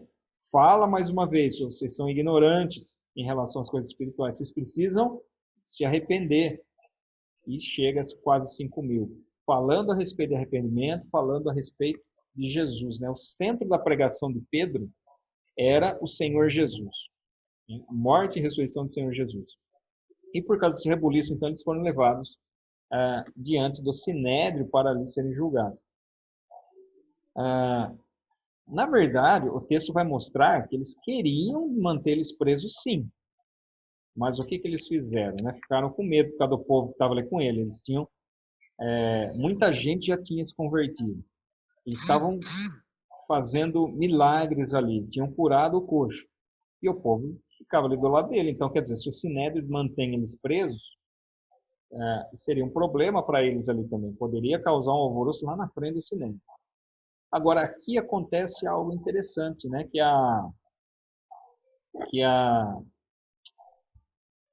Eu já volto aqui. Deixa eu ver. Não.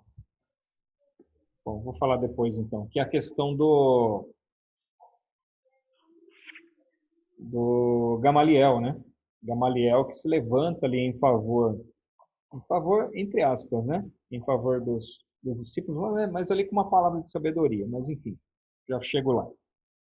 Né? Então, aí, o âmago, ou seja, da mensagem de Pedro sempre foi Jesus, né? Ele não se intimidou diante do Sinédrio e atribuiu o milagre ao Senhor Jesus. Ele não disse, eu fiz, porque o Espírito me usou. Não, ele falou assim, foi o Senhor Jesus que curou. Ele atribuiu o milagre ao Senhor Jesus. E aqui nós vemos claramente essa mudança do apóstolo Pedro, que eu já tinha falado para vocês. Aliás, deixa eu fazer o seguinte aqui, antes que eu esqueça novamente.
Mandei alguns estudos adicionais para vocês aí no grupo, tá? Antes que eu esqueça. Então, olha só, a perseguição de Jesus começou como? Começou através dos milagres que Jesus fazia. E a perseguição dos discípulos começa como? Através também de um milagre. Né? Então, os sinais ali incomodavam os judeus. Aliás, sempre existiu uma hipocrisia muito grande, né? O próprio Jesus, numa certa ocasião, ele cura uma pessoa lá no dia de sábado, os fariseus questionam ele, falam assim, olha, tem 6 dias que ela pode vir para ser curada e não no sábado. Só que a mulher fazia 30 anos que estava enferma. Ou, quer dizer, nesses 30 anos, eles nunca foram capazes. Quer dizer, é uma hipocrisia realmente. Outro exemplo, quando Jesus ressuscita Lázaro, o que eles querem fazer? Eles querem matar Lázaro. Porque para sumir com a prova, né? Então, os sinais ali incomodavam muito os religiosos. E com Jesus foi assim, iniciou a perseguição por causa dos milagres, e com os discípulos também, né? Mas é interessante que a arma usada pela igreja sempre foi a oração, né? E aí, falando mais especificamente agora, no caso de Ananias e Safira, né? O que aconteceu de fato lá? Nós já falamos um pouquinho, né? Mas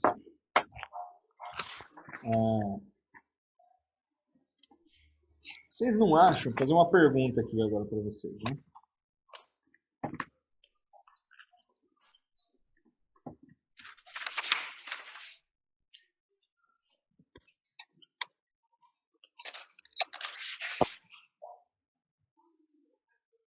Aliás, antes de eu fazer a pergunta, deixa eu falar. Eu tô indo muito rápido, que agora deu uma acelerada, né? Tá tranquilo aqui, porque nós fomos lá para o texto 5 já. Tranquilo. Nós falamos da cura milagrosa. Texto 2, né? O segundo sermão de Pedro, que acontece em função do rebuliço que forma lá no templo. Eles são levados perante o Sinédrio, né? Onde Gamaliel dá o conselho lá de que eles deixassem isso acontecer, né? Porque se fosse de Deus, ninguém ia poder parar. E se não fosse, uma hora ia acabar. E sabe o conselho, né? Porque até hoje, né? Não parou. Mas a pergunta que eu quero fazer é: vocês não acham que foi muito duro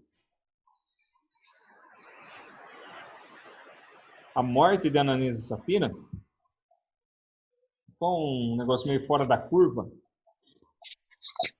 Porque se fosse, você fala assim, se fosse no Antigo Testamento, né, tudo bem. Deus agiu muitas vezes dessa forma, né? Mandou matar as pessoas das nações pagãs, né? Mas e aqui, no caso de Ananias e Safira?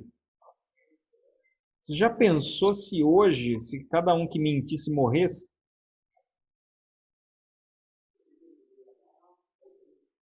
Já pensou? Aliás, eu digo mais, né? Já pensou se cada um que morresse, você acha que quem ficasse ia ter coragem de mentir também? Né? Então, mas pela misericórdia de Deus, pela graça de Deus, isso não acontece hoje, né? Mas por que aconteceu naquele momento? E é caso único, né? Caso isolado. E apesar de alguns dizerem que na verdade isso nunca aconteceu, né? Mas aconteceu. Aconteceu por quê? Porque está na Bíblia, está narrado. Lucas narra esse evento. Né? E a questão ali era a seguinte: a igreja ela estava iniciando, estava no início, começando ali. E todas as pessoas tinham o mesmo espírito, tinham aquele espírito de comunhão, de união, de pureza. Né? E essa pureza foi inicialmente contaminada por esse espírito de Ananias e Safira. Então isso aconteceu para servir como exemplo ali para a igreja naquele momento. Ah, foi muito duro? Como que nós vamos questionar o agir de Deus? Né? Seria muito duro se nós fôssemos condenados ao inferno? Mas é o que nós merecemos, não é? Não é o que nós merecemos? Por aquilo que nós somos, é o que nós merecemos. Mas por aquilo que Deus fez em nós, então nós fomos justificados por Ele. Nós merecemos, mas não vamos sofrer mais esse dano. Pode falar, Delito. Igual você fala que Deus já sabe, já está traçado, nós já sabe do começo ao fim. Uhum. Talvez se Deus tivesse visto que houvesse uma chance de arrependimento no fim, eu acho que talvez não teria usado isso como exemplo, mas é que Deus viu que, independente de qualquer coisa, no fim, eles não iriam se arrepender, entendeu? Acho que talvez por isso que Deus acabou usando eles como exemplo, porque talvez não viu lá no final que tivesse um arrependimento. Uhum. Que, na verdade, isso aconteceu várias outras vezes na igreja, né? Nós vemos lá pela narrativa de Paulo, nas cartas, né, que muita gente se levantou, muita gente maldosa se levantou na igreja e não morreu. Né? O que se questiona muito é por que Ananias e Safira. E a razão, pelo que parece, que fica mais visível na situação, é que a igreja ela estava no seu nascedor, o embrião ele estava se desenvolvendo ali, né?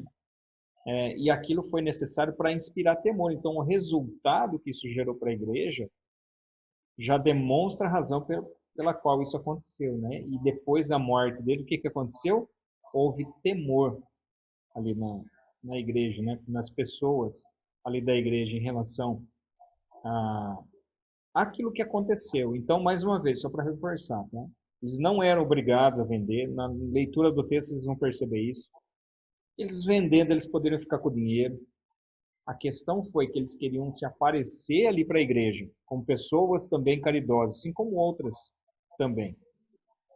Então, essa mentira, e é interessante porque na fala do apóstolo Pedro, ele dá a chance deles falarem a verdade.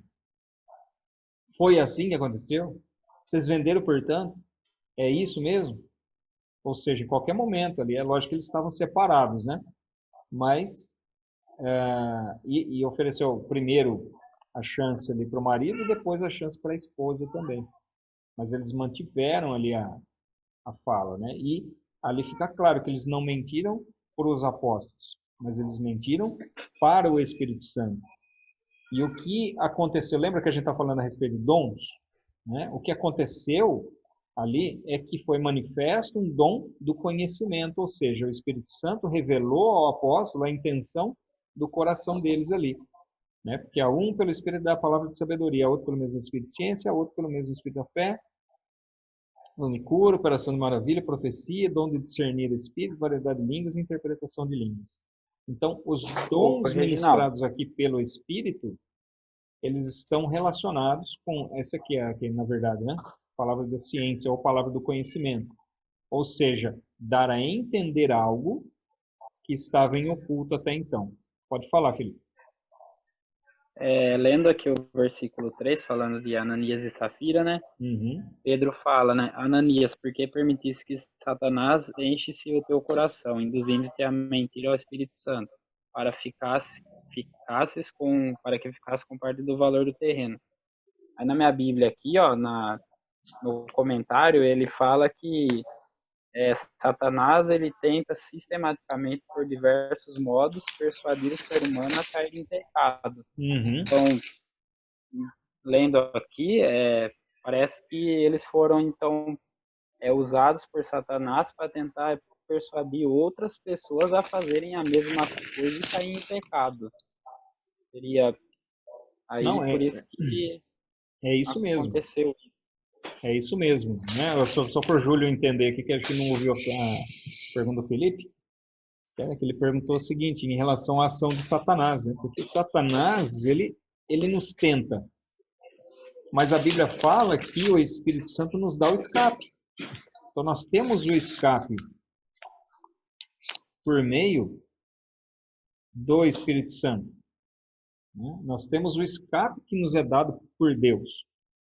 Satanás ele vai sempre tentar, ele vai estar sempre ao derredor, né? Bramando como leão, buscando a quem possa tragar. E ele tenta. Mas se nós estamos no Espírito, nenhuma tentação vai ser maior do que o escape que Deus nos dá. A Bíblia vai falar isso. Mas aqui, o que acontece? Existe uma disposição consciente e voluntária para desobedecer. Tanto que a palavra utilizada aqui no original é que eles, e essa versão que o Felipe leu, traz exatamente isso. Algumas versões talvez não dê para perceber, porque parece que é uma ação direta de Satanás. Mas é uma permissão que foi dada por Ananias e Safira para que Satanás enchesse o coração deles. É como se ele fosse lá bater na porta. Aí, se você abrir, ele entra e despeja, né? E enche o coração de coisas ruins. E aí ele permitiu, então, que o coração deles fosse cheio, eles permitiram, a ponto de mentir ao Espírito Santo. Né? E é claro que aqui é uma figura de linguagem, eles não vão mentir ao Espírito Santo.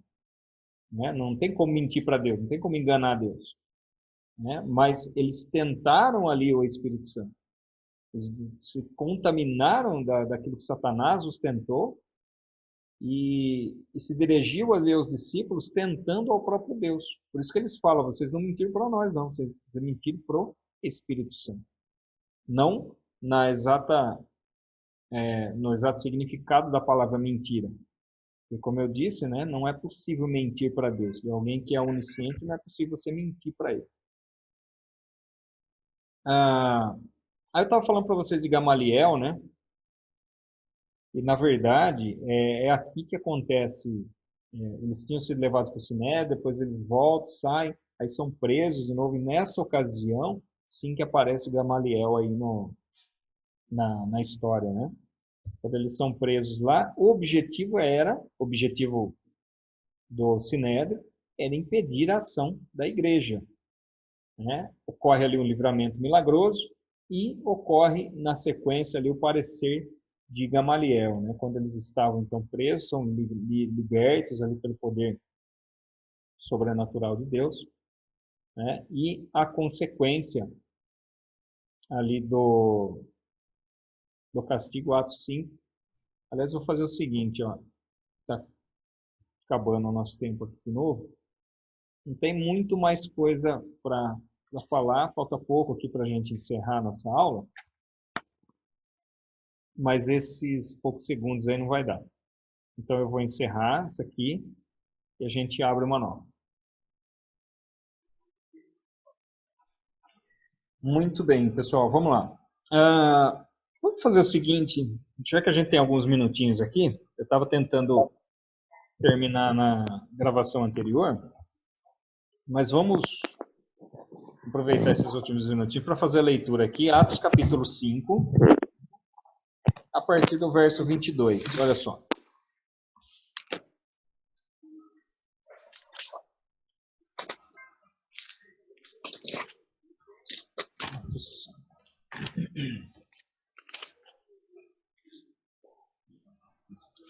Diz assim, ó. Aliás, deixa eu ver se está todo mundo aí já.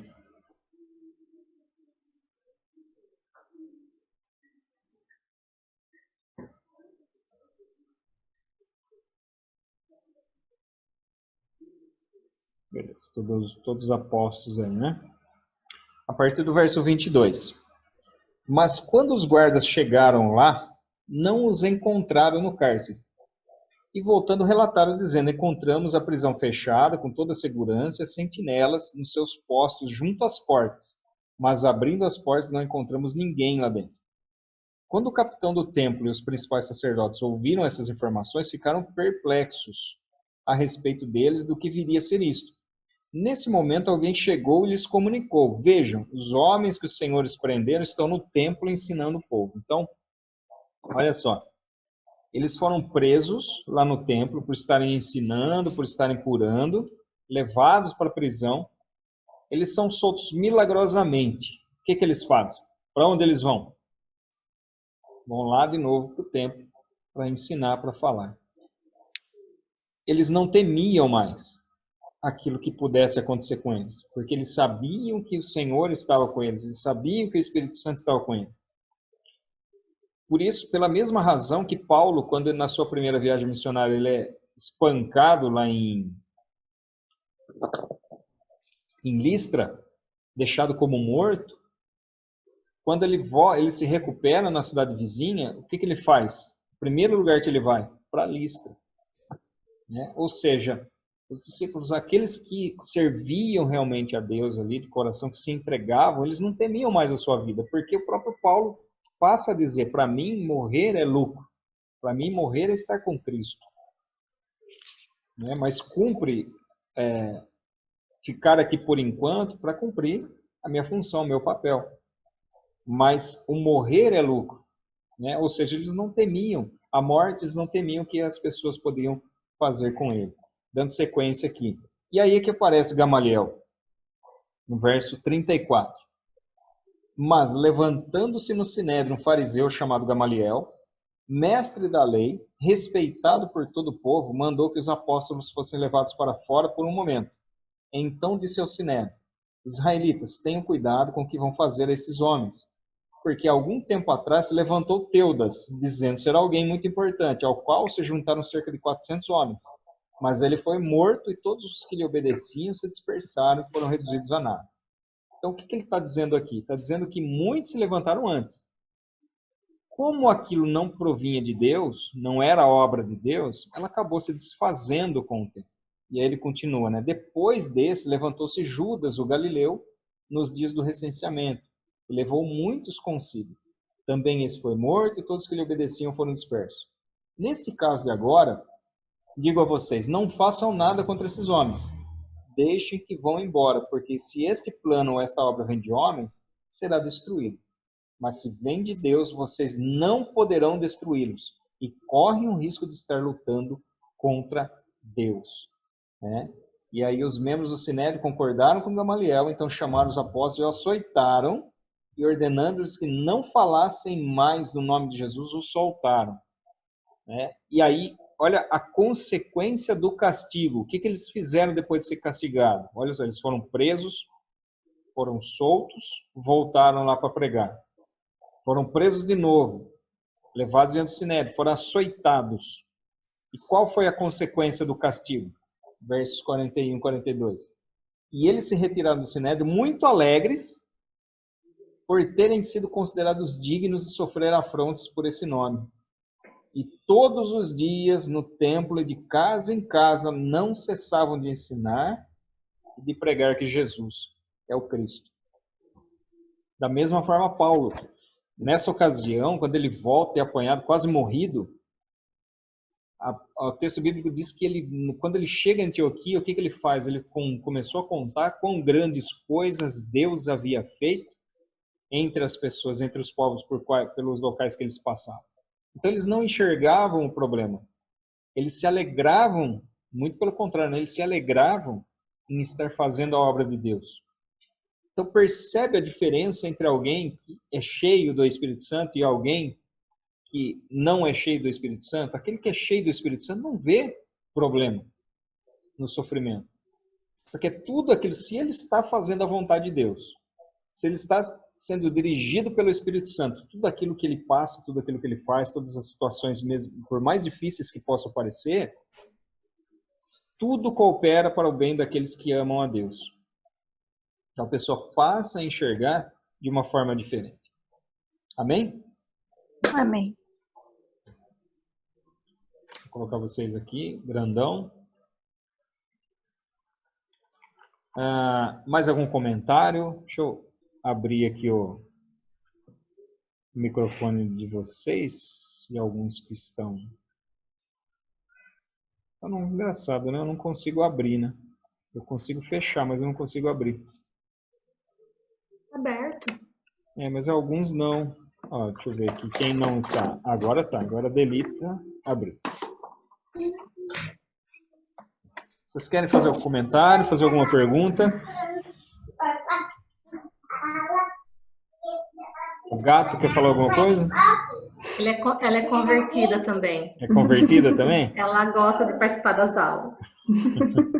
Júlio, tá tudo em ordem aí? Beleza. Bom, gente, então, vamos fazer uma oração para a gente encerrar a nossa aula de hoje. Amém? Amém.